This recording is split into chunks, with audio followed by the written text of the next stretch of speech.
I often get questions about the difference between a pirate and a privateer. In this video, I hope to answer this question. We all know what a pirate is. It is someone who attacks ships at sea. So what is a privateer?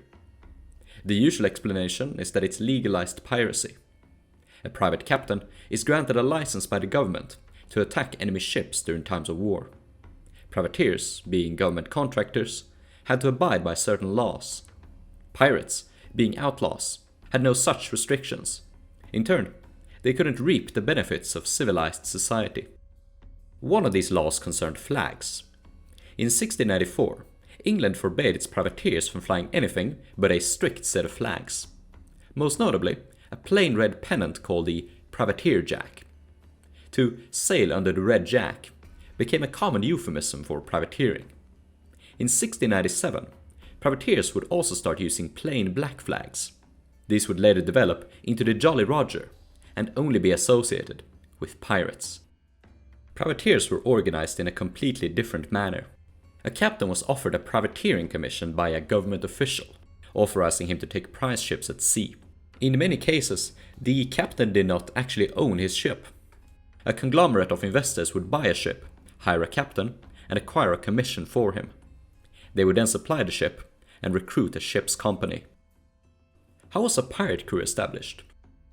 It was a grassroots movement. A group of sailors, often ex-privateers, would get together and steal a ship, sometimes by mutiny. They would then elect the most able man among them as captain. They were the investors, and they shared all the money between themselves. Because a pirate company was organized internally, they were usually more democratic.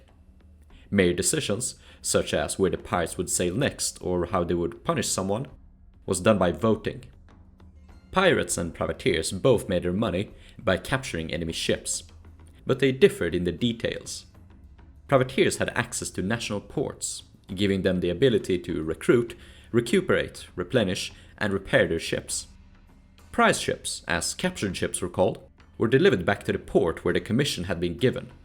Say, for example, we got our commission in the English city of Bristol. That's our commission port, and where we have to send our prize ships. The prize ship will then be sold on auction. The plunder and profits were then shared between the captain, crew, investors, and the government. Pirates had next to no free ports, these often lacking in basic infrastructure other than a whorehouse and a beach to careen your ship. Pirates couldn't sell their prize ships and had to sell their plunder through clandestine activities, smugglers and the like. Aboard a privateer, discipline was more strict, not as much as the Royal Navy, but the officers still wanted to ensure that the restrictions of the commission and the wishes of the investors were obeyed. Pirates were usually quite lax. In terms of tactics, they weren't too different. Both relied on their target to surrender without much of a fight. They differentiated in how they handled their victory. Privateers were supposed to treat their victims with respect.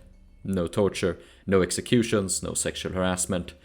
The prisoners were taken back to the commission port and put in prison, from which their relatives or countrymen would have to ransom them back.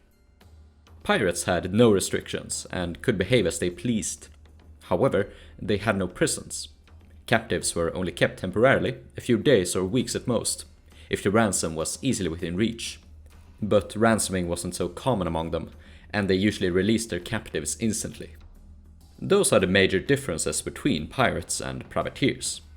However, they are extreme opposites on a sliding scale, with most rovers finding themselves somewhere in between.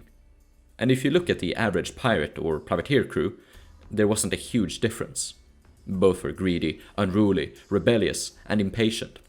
They used the same types of ships and the same tactics. They behaved basically the same and frequently transitioned between legal privateering and illegal piracy. Because the transition was vague and often fluid. The colonies were essentially a Wild West where European politics didn't matter so much. When the home nation signed a peace treaty, hostilities would continue in the colonies. Disputes over trade or territory facilitated the need for locally hired privateers, or even vigilantes. Since these conflicts weren't in line with European politics, some were bound to disagree, and some would not. Some would profit, others would lose. so the ultimate decision of declaring someone a pirate was often arbitrary. In Europe, you'd be considered a pirate for attacking neutral ships in times of peace. But in a certain colony, you might be regarded as a hero, a privateer. But in another colony, even one of your own nation, you might be villainized, a pirate. A perfect example is the Scottish buccaneer, James Brown. He robbed a neutral Dutch ship and sold its slaves in Jamaica. The governor wanted to improve relations with the Spanish, so he hanged Brown behind his council's back. But the council acquitted the rest of the crew. In this incident, we find clashing interests within a single colony, a political and economic debate whether a captain was a pirate or a privateer, and the decision ultimately being done illegally. Brown committed piracy, but the decision to declare him such and hang him for it was done without the council's consent. Another example is Edward Teach, Blackbeard. He received a pardon from the governor of North Carolina, but continued attacking neutral French vessels and selling them and their cargo in the colony. Though the Carolinians were fine with this, the government of Virginia was not. So they sent in a military force which cornered and killed the Beard. If you want to track down and kill Blackbeard yourself, you can do so in the 2006 video game Sid Meier's Pirates. It's also a great game if you want to live out both your pirate and privateer fantasies. And if you want to grab this game at a cheap price, I highly recommend Instant Gaming. The reasons I partnered up with Instant Gaming are twofold.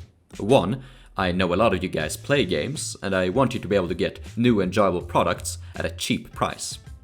Secondly, I use Instant Gaming myself. A few months ago, me and my friend bought Warhammer 3. We tend to share Steam accounts. And look, since then I've spent over 300 hours on this game. The way it works is that they buy game keys on discount, such as summer or Christmas sales, and then sell them for this price, all year round. You'll find a link in the video description. You'll get a great game, I get a cut of the profits. Everybody wins. Thank you to Instant Gaming, and please, enjoy. Now, back to the video. So in some ways, an unofficial definition of a privateer could be someone committing piracy we consider legitimate. Indeed, very few pirates actually refer to themselves as such. They prefer the more honorable title of privateer. A privateer was a vigilante, a patriot. A pirate, on the other hand, was a criminal, an enemy of all mankind, and he was liable to hang. If you would walk into port calling yourself a pirate, you'd be arrested and executed.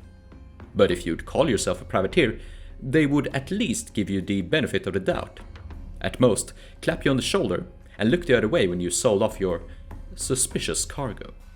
So calling yourself a privateer instead of a pirate was both a survival tactic and a matter of honor. If you'd call a pirate, he'd challenge you to a duel or stab you in the back. It is kinda like when members of organized crime find the word mafia offensive and prefer titles like Made Man or Wise Guy. I think Captain Cinnamon nailed it pretty well in the comment section in the previous video in the series. There was a social disregard towards pirates, but not to privateers. So yeah, it's essentially a prostitute saying, I am an escort. It is close to exactly the same thing, but sounds a bit less rough on the edges, and a mild devil in the details makes it to be more legitimate. And yeah, I think Captain Cinnamon, he pretty much hit the nail on the head. I've found very few pirates who actually call themselves pirate.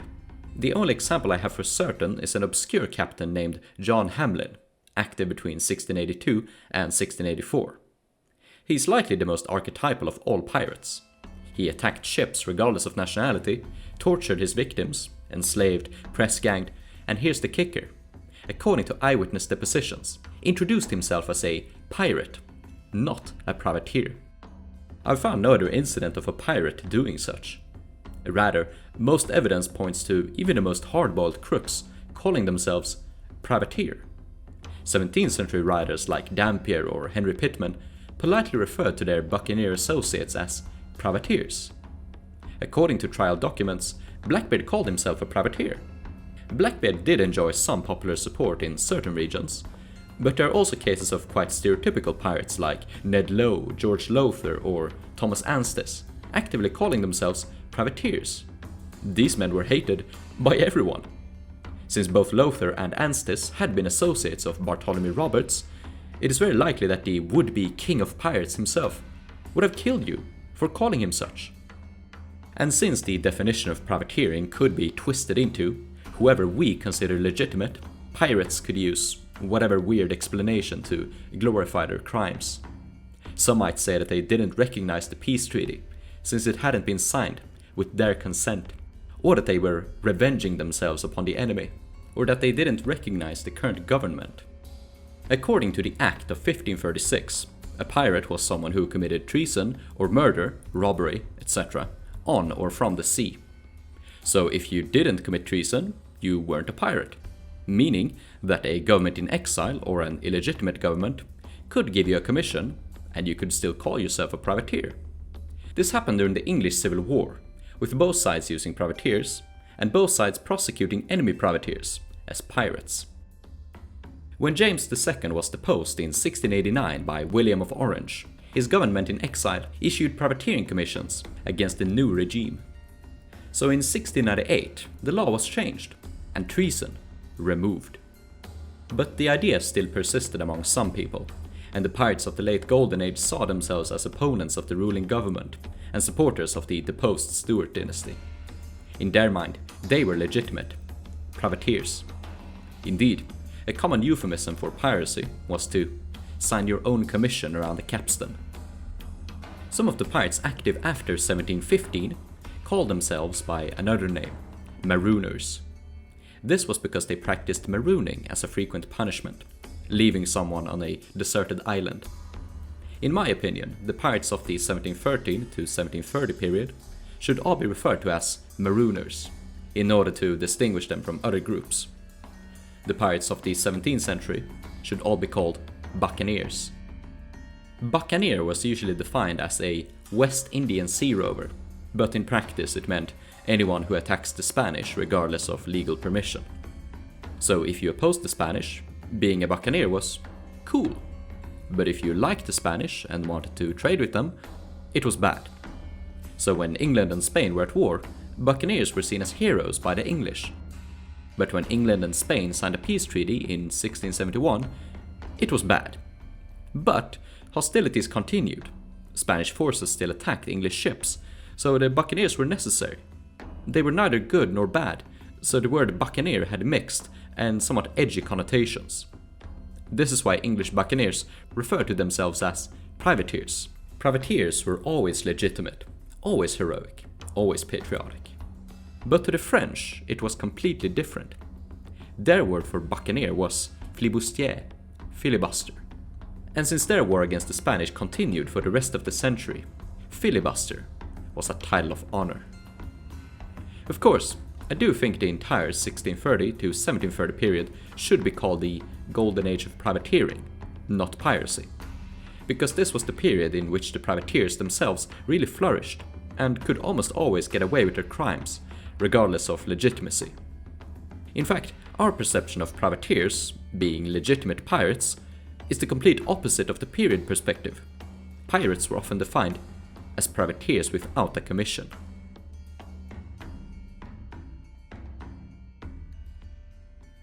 Huge thanks to my generous channel members and Patreon supporters. In particular, Cole Freer, Max Dweck, 1660, Michaela Jans, Daniel Stryker, Sea-Dog, Randall DeVere, Old Man Said, Krillov, and Nick Hooper.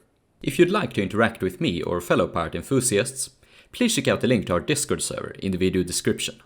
Hope to see you there. Cheers!